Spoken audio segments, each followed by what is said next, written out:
Hey, welcome back to the Royal Coating Supply YouTube channel. Today I'm here with Philipp Schroeder. He is really a manager, chief, guide.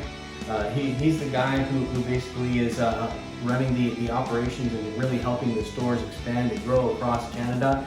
Royal Coating Supply is the #1 supplier of epoxy and polyurethane coatings and concrete grinding equipment in Canada. And we're going to be talking with Philipp today about how to spot a bad epoxy flooring contractor. Now, you work with good ones, you work with bad ones. We're going to get into that a little bit today. But first, we're going to start off with a quote from Sean Doyle. It says, "You can't achieve a goal without having it." I mean, that's plain to say. If you don't have a goal, how can you reach it, right? Kind of like playing darts without a dartboard. Okay. Next, a fact that you guys may not have known about epoxy is epoxy can be a flexible product. In the first few formulations, epoxy was very hard and brittle coating. It dried very hard, and when the joints expanded and contracted, it started to break. Nowadays, most epoxies are flexible, and that's why you can use it on pool decks, patios, driveways, and it has some give to it, and it'll move around instead of breaking. So that's good news for your company, and good news for the good epoxy contractors that are out there. Okay. Next, so tell me a little bit about your experience working with different contractors over the years. How did you get started in this business? So, coming to the contractor thing first, we have stores across Canada, so we deal with a little bit of everyone. We deal with the very large commercial companies, and we deal with the very small 1-2 person kind of outfits, right? And so we see a little bit of everything, and it's it's like getting a phone call from a customer and be like, hey, there's something wrong and I can't get a hold of anybody. What do I do, right? So me getting started, I started with Royal Coating last year. And since then, it's just been a wild ride. Wild ride. Mark's taking you across country saying, "Hey, we're going to do this now." Like, all right, let's go. Let's go. Giddy up. All right, awesome. So let's get started with the first question. The first sign that you've got a bad contractor is, does he ask for 100% deposit? That should be #1 sign right there, in my opinion. If anybody asks you for 100% upfront and they haven't even done anything at this point, probably not the guy you want to go with. There is not really an industry standard. It's actually very, controversial sometimes of how much a contractor should ask. Because obviously they have bills to pay, things like that.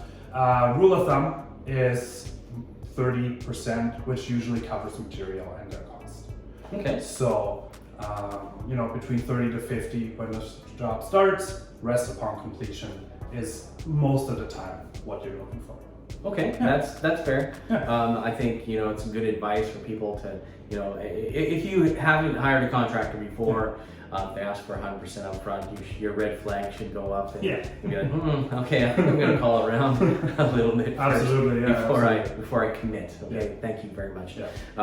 It's not always the person with the lowest price, right? Because the lowest price could be, okay, thank you for the $5,000, and we'll see you later. Exactly. All right, cool. So now the next thing, how to spot a bad contractor. Did you sign a contract? Oh, contract's important. So important. Otherwise, it's just your words versus my words. If something goes wrong, well, I told you you're going to do this. I said, no, you didn't.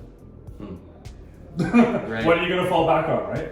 So with anything, especially when it comes to the flooring, make sure you sign something. Has your warranty in it, has all of that information that if something goes wrong, you can go back, you have something to fall back on and say, well, he offered me 10-year warranty and it's based on this, I fall within these criteria and he's not coming to fix it. So contract, very important when it comes to this kind of work. So you can at least try and recoup some of that money and take him to court if it's, if you have to go that far. If you have to. So always have a contract. Always have a contract in place. All right, so next time you've got a bad contractor, does he tell you that your worries are unfounded? Instead of explaining the process. You're crazy. You don't know what you're talking about. I've been doing this for 20 years. That kind of thing. I love those guys. We get them in the shop all the time. And, there is new processes change. Products change, as we've learned about earlier. You know, epoxy is different. Every year a new product comes out. So you know, we're down to nanotechnology at this point coming down for epoxies.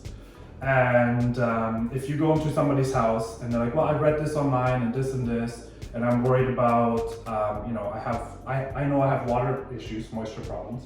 There's cooling sometimes. And he's like, don't worry about it. I'll just go over top of it. You'll never know, right? That's the problem. Because as we've learned in an earlier video, is moisture is a #1 enemy underneath for epoxy. You can pull the whole thing up like a carpet. So, you know, if you have worries and he is kind of just brushing you off, maybe do make another phone call and have another company come in, give you that free quote, and just try and go over that process a little more. Yeah. Now, maybe the people watching this video don't know how to find a good contractor. Do you guys have a list of contractors that you use that you can kind of share with people? Yeah, depending on the area, we do have a couple of contractors we deal with. And if we can come up with something, you know, we have a list we could pull from, absolutely. Yeah. So I mean, you're not stuck if you can't find a good contractor, someone who's, you know, taking off all the boxes. Contact Royal Coating and Supply, and they'll be able to, you know, perhaps match you up with somebody who you know will do a good job, because they use great products from Royal Coating and Supply. So next sign that you've got a bad contractor. Are they rushing through the job? Are they just pushing to get through it? So tell me a little bit about that. Yeah, so as Mark was explaining, there's different ways of installing it, right? We can have a 1-day system, 2-day system, 3-day, like it really depends on what you're looking for. But if he's in and out within 2-3 hours, he probably didn't do a good job. Even on a 1-day system, it takes the day. You come in, you do your prep, you do your cleanup, you do your coating. There's a dry time in between. You do your scrape, you do your top coat. There's a lot of things that have to happen with that. And if he comes in at 8 and he leaves at 10, that was probably not a good installation. Yeah, here's a sign. You're gonna have a do-over. Absolutely, yes. Gonna have a do-over. All right, okay. Now another red flag. Did the person leave a messy work site behind? You know, I think that's another good tell if he comes in and he leaves his stuff everywhere. You know, his buckets, his mixers. If there was no, a lot of people put down tarps or like blankets, things like that for mixing. Put it on top of tables. And if you look outside and there's just stuff strewn across your yard and your like garden and whatever, also probably not the best thing. You know, if he's supposed to be working in the garage, he'll probably use the garage, the driveway, things like that. But if he's starting to, you know, loop around the house, might be a problem. Yeah, might be a sign you've got a bad contractor. Absolutely. Okay. Yeah. So another sign you may have a bad contractor is did they ask for a license? Did you ask for a license or insurance that they can't provide? It's more common in bigger companies. You know, when you're doing jobs, a lot of smaller contractors are bonded, like insured, things like that. And if you ask, you know, you're spending $5,000, $6,000, $7,000 with them, and you're like, hey, do you have insurance? Like, if something happens to my house while you're doing it, are you going to be covered? And if he says no, well, if you're worried, that's probably not the guy you want to go with, right? Yeah, you can do some due diligence ahead of time. Absolutely, and that's an easy way to spot your weekend contractor versus the guy that's his bread and butter. Yeah, the guy that's all in. And you know, it's better to take somebody who's all in on their business than someone who's just moonlighting on the side. Absolutely. Good luck trying to find them for a warranty afterwards. Oh, right? Yes, the phone calls. All right, so another sign that you might have a bad contractor is, are they wearing the appropriate PPE? Yeah. Because, I mean, these are chemicals we're dealing with, right? Absolutely. There's some dangerous things that can happen. So. Yeah, so epoxy, so the product itself is considered dangerous goods. So there is things you need to do, right? Same with the concrete grinding. Concrete dust is not really good for you. No. You know, minimum, a lot of times they should be wearing some sort of half masks, some sort of face coverings, you know, steel-toed shoes, Now, is that something you can really tell on a contractor? Not really, I guess. But you're walking around with a 900-pound machine to grind the concrete, right? You're putting down products that are not really good for you when you're doing it. Once it's all cured and everything's fine, no problem. You'll never smell it ever again. But in that process, mixing it, all that kind of stuff, there is smells, chemicals, VOCs that come up, right? So again, Weekend Joe will come in, do the job, go home. You'll never probably see him again. The contractor that's been doing it for many years, come in, set up, get his stuff ready, get his guys set up. You will see his guys will put on masks, they'll do all sorts of stuff to protect themselves and to protect the home. Because if they don't even care about themselves, why would they care if they hit a wall or if they do something else, right? Yeah. So, that's good. Yeah. Because you don't want people getting injured because of no, absolutely. the fumes, especially in your house if you have pets or whatnot. And that's it, right? So if they don't even care what they're doing, why would they? They probably don't care what they're doing to you. Yeah, so exactly. So keep that in mind, folks. Yeah. Another thing is, did they change their name and number? Oh, a lot. So often. So that happens. It's like we, especially in bigger metropolitan cities. You have Joe's Concrete, you have Joey's Concrete, and it's all the same guy. And every other week, they change their names because of warranty purposes, right? Because they undercut the market, they do their jobs, they go 2 towns over, they change their name, we operate, things like that. So Google is a great resource. Joe's Concrete, you find nothing. Not even a review, you don't find any information, no business, no nothing. Probably dig into that a little. Pretty good sign there. They're not on the up and up. Yeah, absolutely. Just a weekend warrior going at it, or someone who just has no morals. No work ethic. No ethic, no morals, and just wants to make the money, move on, and is good with just good enough. Yeah, exactly. And who cares about the end goal for you?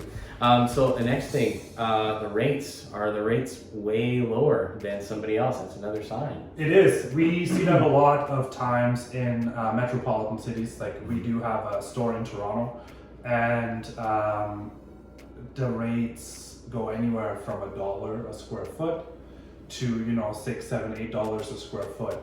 And when you have such a large split, you are usually somewhere in the middle, between $4 to $6.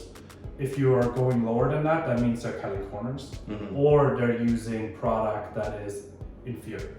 Right. We get that call almost daily in our Toronto store. Hey, this guy came in. It's been 3 days and it's peeling, or it's been 2 weeks and it's just chipping everywhere. Okay, well, who did the work for you, right? Did you look into it? Oh, well, he was a friend. He charged me $2 a square foot. Gotcha. And I'm like, okay, well, then we follow the process. Okay, did he do this? Did you see him do that? No. Did you see him do that? No. Yes. We go and I'm like, okay, well, I can tell you what's wrong with the floor, right? Just from, I don't even have to look at it, just going through that process with you.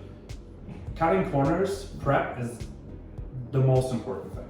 I think we could really teach a lot of people how to put the coating down, but the prep in itself is the important word. Right, so if they don't do proper prep work, you're almost guaranteed to have a terrible installation. Absolutely. Do-over. Yeah.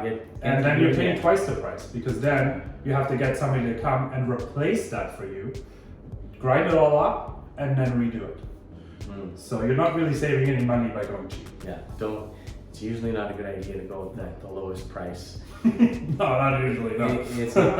Exactly. Okay, so now the next sign that you're getting a bad contractor is, did they promise you the moon? That's the best, I think. I've had it happen to myself when they come in and they're like, oh, we'll do this and we'll do that and it'll be the most beautiful thing, and they just go on, and I'm like, I just needed a baseboard replaced. Yeah. Right? So there are steps to do. There are steps of how to do an epoxy floor, and there are steps on how to do stairs, walls, things like that. If he tells you this is going to be the best thing that since sliced bread and you know what? It might be, but you're just looking to get it done properly, right? So I don't need you to tell me that this is the best product in the world, because I can use Google. I can look it up. That's right?